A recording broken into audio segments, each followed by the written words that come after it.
Sul palco mostrano orgogliosi la targa che la Regione ha voluto conferire a 213 storiche attività commerciali che da almeno 40 anni tramandano tradizioni e che nel 2023 sono state iscritte all'elenco regionale dei luoghi storici del commercio.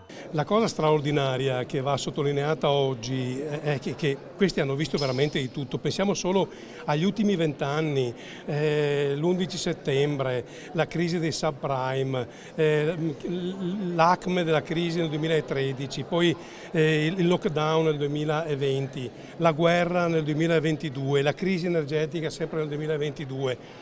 Cioè queste attività hanno visto veramente di tutto e sono ancora qui oggi con grande slancio, con grande entusiasmo, e sono quelle attività che con le loro radici profonde e la capacità di innovarsi rendono grande la nostra economia. Attività storiche presenti in tutta la regione, da Vicenza a Treviso, da Belluno a Venezia. Prima il nonno, poi i miei genitori, adesso io e mia moglie, c'è anche mia sorella. Si va avanti con tante difficoltà, ma il piacere di trasmettere, cioè di essere un'attività che valorizza il territorio, ci dà la forza di andare avanti. È la passione sicuramente da sempre che ci hanno passato i nonni, poi i genitori nostri, adesso siamo noi. 200 nuovi custodi di una tradizione che però sa rinnovarsi mantenendo fede ai propri principi.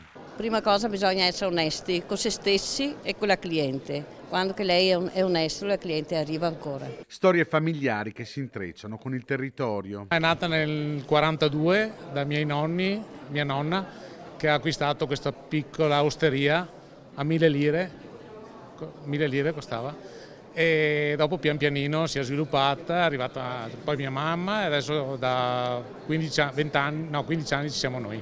Guardare avanti cercando di tramandare ai figli le conoscenze del proprio mestiere. Si spera di andare avanti, il problema è che se non hai un seguito dei figli, perché non è così scontato che i figli seguono l'attività di famiglia. Una volta era più scontato secondo me, adesso è più difficile.